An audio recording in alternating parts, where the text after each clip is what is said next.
અભિનેતા સલમાન ખાનને ધમકી આપવાના કેસમાં હવે એક મોટો ખુલાસો થયો છે।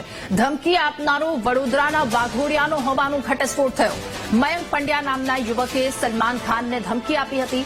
આરોપી યુવક માનસિક અસ્થિર હોવાની માહિતી સામે આવી। સોશિયલ મીડિયામાં સસ્તી પ્રસિદ્ધિ માટે તેણે આ કૃત્ય કર્યું તેવું તપાસ દરમિયાન સામે આવ્યું છે।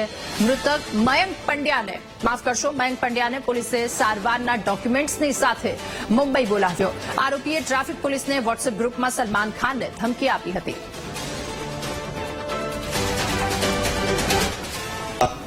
બે દિવસ પહેલા મુંબઈ પોલીસનો ટ્રાફિક ગ્રુપમાં એવા એક મેસેજ આવ્યા હતા કે સલમાન ખાનને ઉડાવી દેવાનું છે, એની ગાડીને પણ ઉડાવી દેવાનું છે અને આ બાબતની ગંભીરતા ધ્યાને લઈ મુંબઈ પોલીસ વરલી પોલીસ સ્ટેશનમાં ગુના નોંધી હતી અને એ લોકો તપાસ ચાલુ કર્યા હતા, જેમાં પ્રાથમિક તબક્કે આ નંબરનો ટ્રેસ કરતા આ લોકોના ધ્યાને એવા આવ્યા હતા કે આ નંબર બરોડા જિલ્લાનો વાઘોડિયા તાલુકાનો ડવાલ ગામનો મયંક પંડ્યા નામનો એસમનો છે।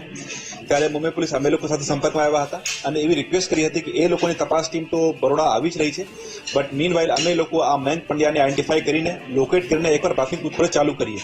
તો આ અનુસંધાને એ મયંક પંડ્યાને અમે લોકો પોલીસ સ્ટેશન બોલાવ્યા હતા અને એમની મોબાઈલની પણ અમે લોકો પ્રાથમિક જોયા હતા કે શું છે નહીં છે અને આ વ્યક્તિ કયા ટાઈપનો છે।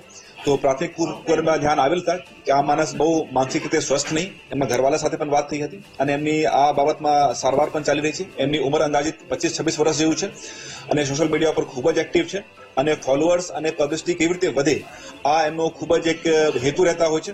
અને પછી ગઈકાલ મુંબઈ પોલીસ ટીમ અહીંયા આવી હતી, એ પણ મયંક પંડ્યાની વ્યવસ્થિત પૂછપરછ કરી હતી અને એમનો જે મોબાઈલ હતા એમને ગુનાના કામે કબજે લઈને મયંક પંડ્યાને નોટિસ આપીને એ લોકો રિલીઝ કર્યા હતા અને એમને એ પણ કહેવામાં આવ્યું હતું કે જ્યારે મુંબઈ પોલીસ સામે હાજર થાય નિવેદન આપવા માટે ત્યારે આપના સારવારનો કાવડો પણ લેતા આવે।